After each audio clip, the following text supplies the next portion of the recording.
અમદાવાદમાં નકલી અને ભેળસેળયુક્ત ખાદ્ય પદાર્થો સામે એએમસીએ લાલ આંખ કરી છે। તહેવારની સિઝનને ધ્યાનમાં રાખીને એએમસીના ફૂડ વિભાગ દ્વારા ચેકિંગ હાથ ધરાયું।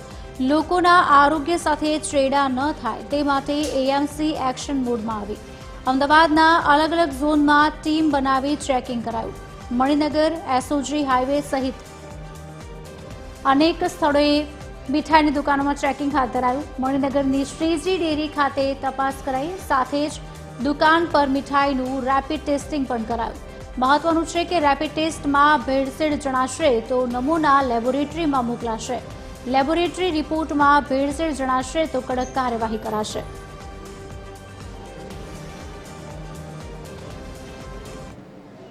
તહેવારોની સિઝન શરૂ થઈ રહી છે ત્યારે જે અમદાવાદ મ્યુનિસિપલ કોર્પોરેશનના જે ફૂડ વિભાગ પણ જે સતર્ક બન્યું છે। અમદાવાદના 7 ઝોનમાં જે મીઠાઈઓની જે દુકાનો આવેલી છે તે તમામ જગ્યાઓ પર જે સઘન જે છે ચેકિંગ હાથ ધરવામાં આવી રહ્યું છે। હાલ આપણી સાથે કેતન છે, એમની સાથે જ વાત કરીશું। કેતનભાઈ, જે પ્રમાણે ચેકિંગ હાથ ધરવામાં આવી રહ્યું છે, શું ખાસ ધ્યાન રાખવામાં આવી રહ્યું છે? અત્યારે આપણે રાજ્ય સરકાર શ્રી અને મ્યુનિસિપલ કોર્પોરેશનના ઉચ્ચ અધિકારીઓની મળેલી સૂચના અનુસાર આપણે આવનારા તહેવારોમાં મીઠાઈ છે, પછી નમકીન છે, મિલ્ક પ્રોડક્ટ છે, તે જાહેર આરોગ્યના હિતમાં ગ્રાહકોને સારી વસ્તુ મળી લે તે અનુસંધાને હાલમાં આપણે અમદાવાદના દરેક ઝોનમાં ચેકિંગ હાથ ધરેલ છે। તેને અનુસંધાને આપણે જે દક્ષિણ ઝોનના એક પાર્લરમાં આવેલા છે તેમાં આપણે જે મ્યુનિસિપલની પબ્લિક હેલ્થ લેબોરેટરી છે તેમાંથી આપણી સાથે કેમિસ્ટ બી હાજર છે। તેઓ દ્વારા 3 અલગ અલગ ટાઈપની મીઠાઈના ઓન ધ સ્પોટ ટેસ્ટ કરવામાં આવેલ છે। એ ટેસ્ટમાં એક કાજુ કતરી છે તેની ઉપર જે વરખ લગાવવામાં આવે છે, આઈધર એ સિલ્વર છે કે એલ્યુમિનિયમ છે, તેનો બી આપણે રેપિડ એક્શન કીટથી આપણે ટેસ્ટ કરેલ છે, તેમાં સિલ્વર ફોઇલ મળી આવેલ છે।